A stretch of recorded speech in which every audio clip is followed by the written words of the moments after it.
На 2 април земете син балон и надувајте го.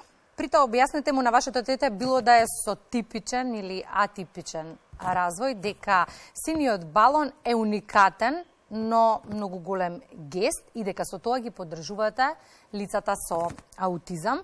Ние во денешното издание на Македонија наутро го креваме гласот, посветуваме секако сегмент на нашите сограѓани, на кои што покрај наша поддршка и емпатија им е неопходно вклучување во сите сегменти на општественото живење. Последниот разговор од Македонија наутро го посветуваме на денот кој доаѓа внедела, Меѓународниот ден за поддршка на лицата со аутизам. Ово утро разговараме со Стефанија Богдановска, која што е специјален едукатор и рехабилитатор во Сдруженијето Во мојот свет. Ако одлета балонот, не е проблем, ние ја пративме важно пораката. Стефанија, го започнуваме разговорот со статистика. Така некако сакаме и да отвориме темата. 1% од светската популација се лица со аутистичен спектар на нарушувања. Се претпоставува дека 7 милиони луѓе во Европската Унија и околу 15 до 20.000 лица во Македонија имаат аутистичен спектар на нарушување. Оно што ме интересира на самиот почеток на нашиот разговор, се минува ли перцепцијата кај нас граѓаните во однос на поддршката и вклучувањето? Имаат ли овој тип на јавни говорења ефект? Добар ден, прво да ви се благодарам за поканата. Јас сметам дека јавното говорење има позитивно влијание, но сепак не е доволно, бидејќи колку повеќе се зборува и се говори за оваа тема, односно колку поактивно е јавното говорење, толку поединците ќе бидат информирани за симптомите, за најраната возраст на дијагнозата, како интервенциите, третманите кои се корисни за овие дечиња, исто така не освен за оваа состојба како спектарот на аутистично нарушување, ќе бидат информирани и за другите состојби, како што се АДХД-то, АДД-то, односно нарушувањето на дефицит на внимание, хиперактивноста, глобалното доцнење во развојот.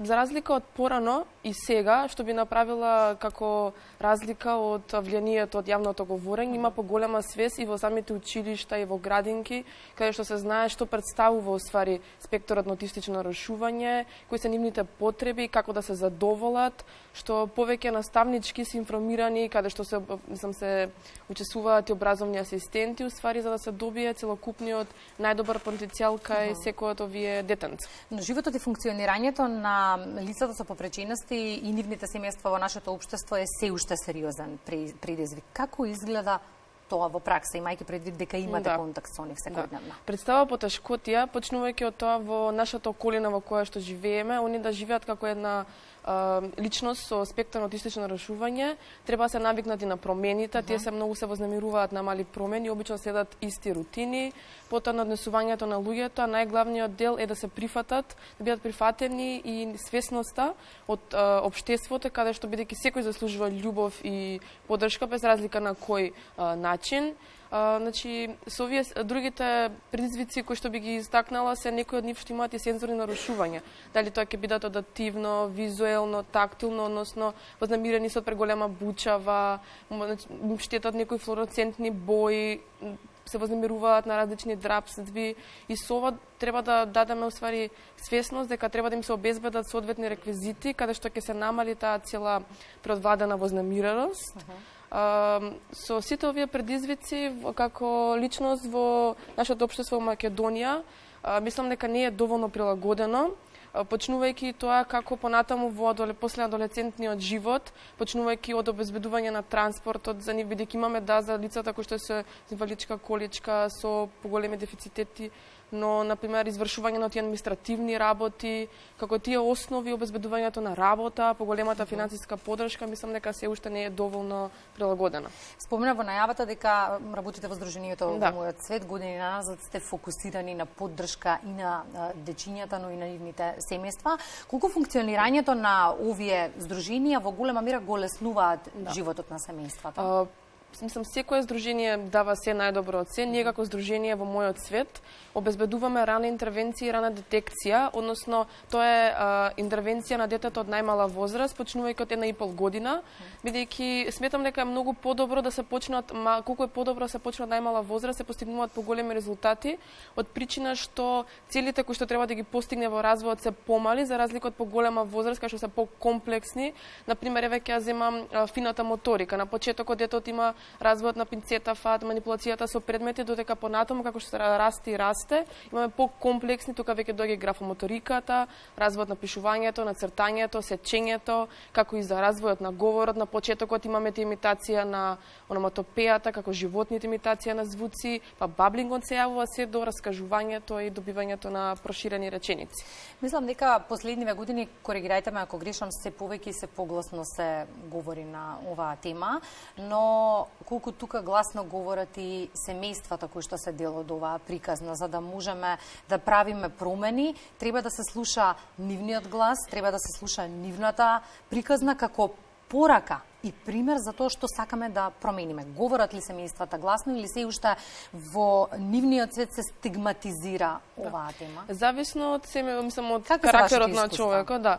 Најчесто имаме родители кои што сакаат да говорат за своето дете, односно да помогнат некој друг родител кој што веќе они се справиле со тие секојдневни предизвици и да видат кое задоволство е да си има такво дете, да се живее со него, да се биде заедно со него, но имаме и родители каде што се уште не ја признаваат диагнозата, но се уште доаѓаат кај нас на третмани, на интервенција, но мислам за разлика од порано од мое претходно искуство, мислам дека многу повеќе имаат како слобода да може да зборат, дека нема да бидат ќе бидат ислушани од било кој дел од публиката. Но имаме чести примери каде поширокото семејство стигматизира, односно родителите се отворени да зборуваат и сакаат да му помогнат на своето дете, но тука се и бабите, дедовците, чичковците, тетките и останатите членови на поширокото семејство кои што едноставно не сакаат да говорат на оваа тема. Да.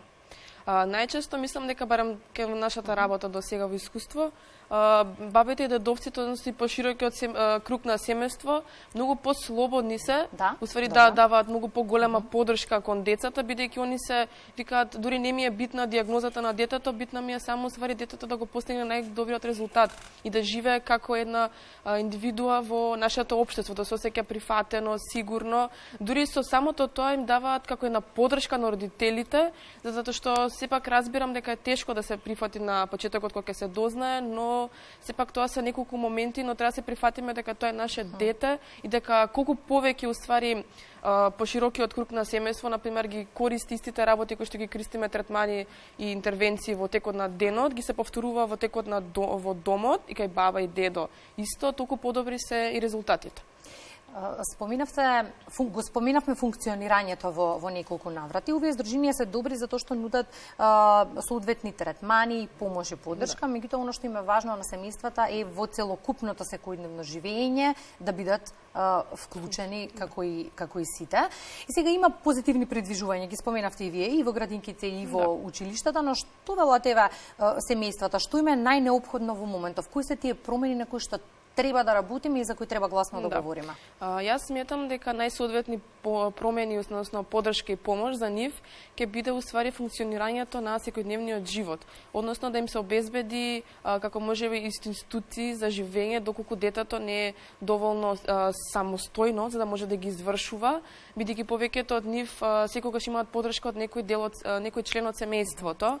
Друго е обезбедувањето на работа, на поголема финансиска поддршка, бидејќи многу родители имаат страф уствари да моето дете ќе се одвива, ќе направи подобри перформанси во училиште, но што е тоа после училиште, што ќе се случи каде треба да се вработи, дали треба да се вработи, како ќе биде самостојно, уствари тој страф им се јавува најмногу. Вие сте специјален едукатор и рехабилитатор. Редо кадари се уште дефицитарен во нашата држава и со овие кадри кои буриме. Да. И мислам дека сме, за разлика од порано, например, ние сме поголема група, но сепак и не, мислам, многу благодарна работа и многу ми е задоволство да работам со дечињата, затоа што ми покажуваат колку повеќе да сакаме, колку повеќе да се радуваме на малите нешта и да ги префатиме дури нашите различности, ствари да создадеме еден свет за сите. Нашиот кадар е помал, но се подобрува со тоа што ние, например, организираме и семинари, и конференции, каде што ќе ги подобриме и условите за да им обезбедиме подобра работа и постигнување на поголеми резултати. Вие им помагате на семејствата, што вам ви помага, што ве мотивира секојдневно за да излезете дома и да се соочите со приказни кои што не се нималку едноставни? Да. Сепак, мене, јас многу сакам деца и сум таква детска личност и секако мене најмногу што ме тера да ги излезам од дома, ствари сакам да им помогнам да бидат многу прифатени, да не се осеќаат како посебни, да не се изолираат од другите, ствари да видат колку се прекрасни, колку повеќе осеќаат и нашата енергија, дури никогаш и самите не сум свесна дека некош дали сум тажна, нешто сум лута, он самата дојде ќе ме гушне или ќе знае дека нешто ми е, ствари самиот не знам. Сакам ствари да ги истакнам дека многу се добри, мили и дека треба да им се пружи помош. И искрено талентирани имаат. Да, и точно талентот да не го заборавиме, каде што треба да се открие тој талент, им треба поише на нив и мотивација за да може да го истакнат тој талент. Институционални промени имаме, но потребни се повеќе. Колку ние како граѓани сочувствуваме, поддржуваме? Да, како што кажавте, имаат институциите слух, но многу се одвива побавно.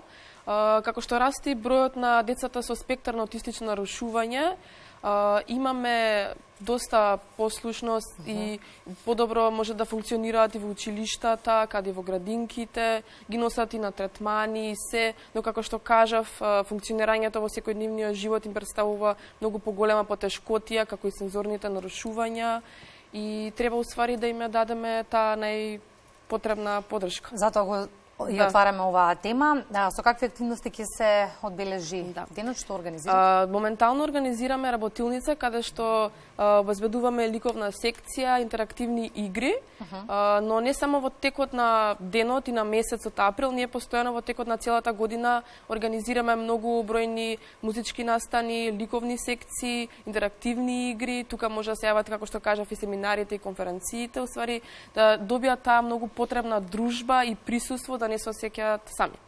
Поддршката ја имате од нас медиумска секогаш за сето што ќе биде ново и актуелно, впрочем и како тема редовна имаме во Македонија наутро, така што ќе се гледаме. Благодарам. Ви благодарам на вас.